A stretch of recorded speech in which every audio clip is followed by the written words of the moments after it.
Hey you guys, so today we are looking at this, which is the Alien Romulus Scorched Xenomorph. Pre-ordered this from Neca themselves. You know, that's like these days. They shipped this a couple of weeks ago. The accessory set, and the American Werewolf in London Jack and David set, and this turned up first. I didn't expect it to be this because their tracking system is terrible. But yeah, this turned up the other day. The accessory set turned up the day after. That'll probably be tomorrow's episode. Still waiting for Jack and David. Fingers crossed they turn up. I already have the set because I got it from AliExpress and I already reviewed it. But these didn't turn up on AliExpress yet. So yeah. Yeah, so it's finally here. Very nice packaging, I have to say. We have a window box, which is unusual for Neca. They usually have the flap over the front, but it is quite nice. These are going to get scratched, so these will probably be in the loot boxes that they were doing soon. We have nice artwork on the side there, artwork on the back, Scorched Xenomorph, while scavenging the deep end of a derelict... Yeah, while scavenging the deep ends of a derelict space station. That didn't make sense to my dyslexia. A group of young space colonizers come face to face with the most terrifying life form in the universe. Includes display stand, facehugger, chestbuster, and interchangeable dome and hands. Ooh.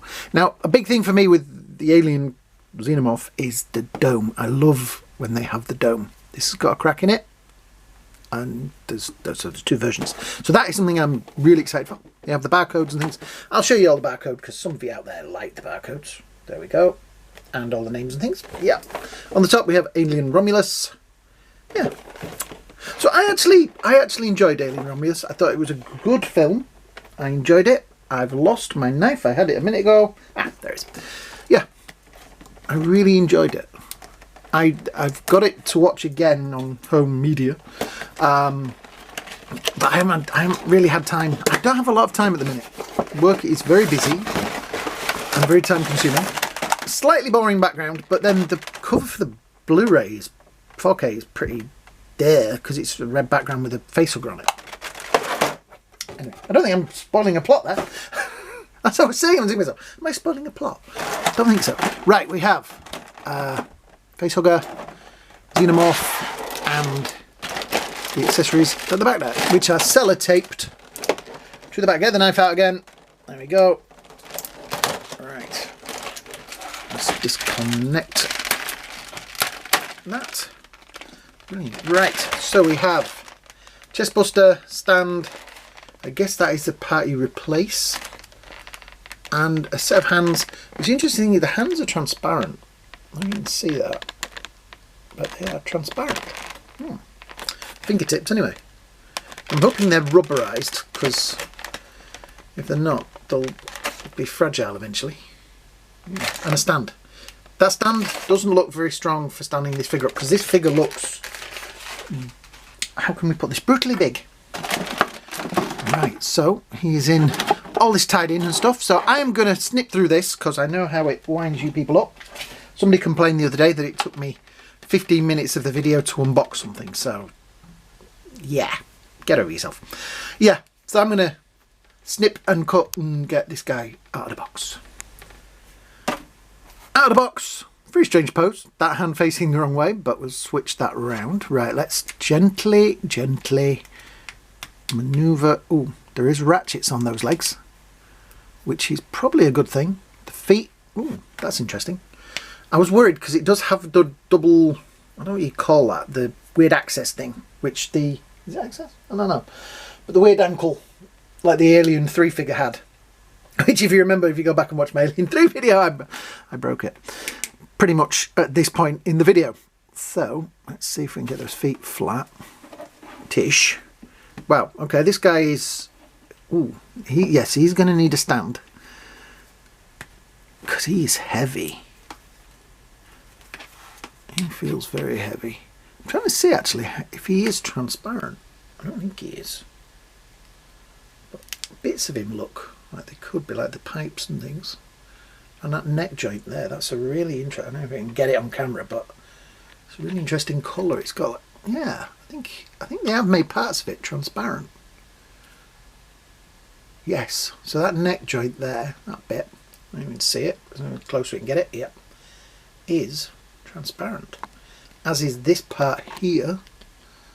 Ooh, that's interesting. So is this all transparent plastic? Ooh, that's worrying, because transparent plastic can get fragile. Yeah, yep, definitely transparent plastic, because that bit there as well is, right, that's an interesting choice. Let's see. Is his tail strong enough to support him? Kind of. Yeah, we're going to have to get that stunned out eventually. Right, the jaw. That's the next important section. So, we have the jaw, and I like that, because that is a nice kind of pull on there. And this pipe here moves backwards and forwards a bit as well. Right. So that's, I think, how the stand must work. I literally learned his crotch in it. His legs are very splayed apart with it though. It isn't extendable or anything like that. That's basically it. So I think I am probably going to look through my plethora of stands and things and find one that pleases me more, or with it. Yeah, because that isn't, it's going to hold him up, but it's not maybe going to give him the most exciting pose on the shelf, is it? You know what I mean? Because I kind of wanted him to be a bit more height.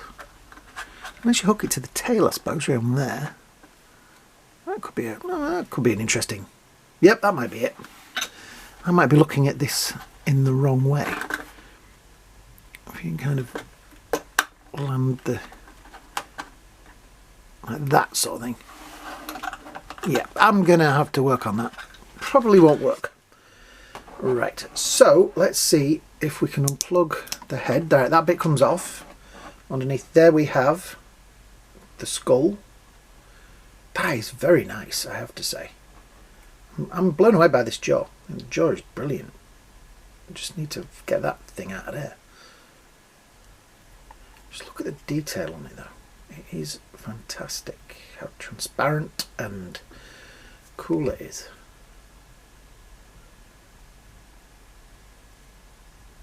It is impressive. Most impressive. Right, so we've got this, which is the undamaged head, and that literally just plugs back in. Oops. I'll do it over here. There. Have we got it in both sides? Yep. I was a little worried that that was going to have a really weird break in it there, and it does, but because there's the lines in the skull, in like there, it kind of blends a little bit. I know it's there now because it's under bright light and I can see it. I know it's there, I'm looking for it, but yeah, that should be relatively hidden. I'm really blown away by that transparent bit in his neck there, because I can, as I'm moving my finger, I can see the light flickering. That is cool. Right, I'm going to use this again just to stand him up. Come on, back a bit. So accessories wise, we have the chest buster. I've got the face up in there, I've got them wrong around then, which does have a wire in it, so it is posable. But it is kind of a cool looking little guy.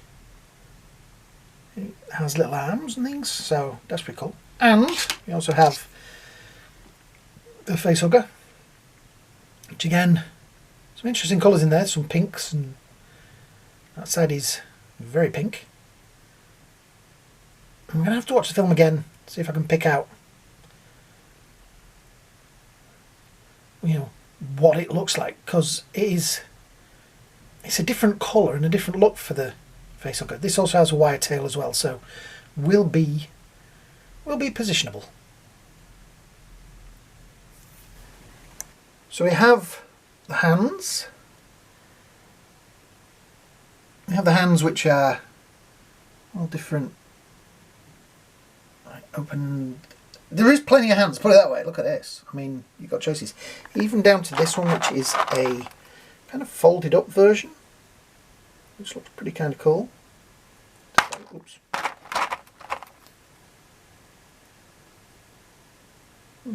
That is nice. Yeah, so you are going to be able to get this guy into any pose you want with this figure, really. I have to say, it's an impressive set of hands. Here he is with the classic big chap, and I have to say, there is a big difference. Look at the size of that thing. He comes in, well, it's going to be around 10 inches with the legs, because I'd have the legs a little bit more closed. So we're looking at about 25 to 26 centimetres tall, which this guy comes in at around 9-ish. So yeah, he is a very big figure. I love this design, but that is yeah. My only problem with this is that it always looked, you could kind of see a guy in a suit in certain shots. It's like, oh, it is a guy in a suit. This does not look like a guy in a suit. That's why I always like the Alien in Alien 3, the creature in Alien 3, because it really did look alien. It looked like a dog or a what. So yeah, I think this is an awesome looking figure, and he's definitely going to be my top figures of the year. The detailing in there is fantastic. Yeah, it's just awesome. And I know we're all on a bit of a downer with Neca at the moment, but come on, they do make some great stuff. They do. I think they're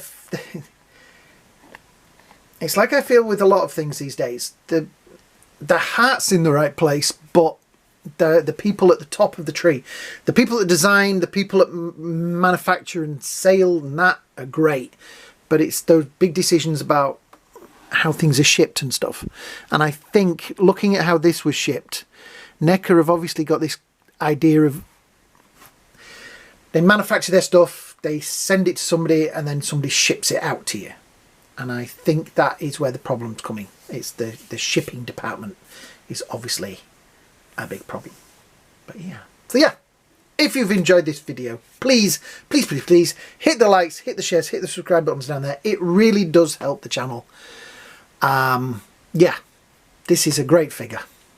And I'm going to say that bit I say at the end, which is have a great day, a great night, and I'll see you all in the next video.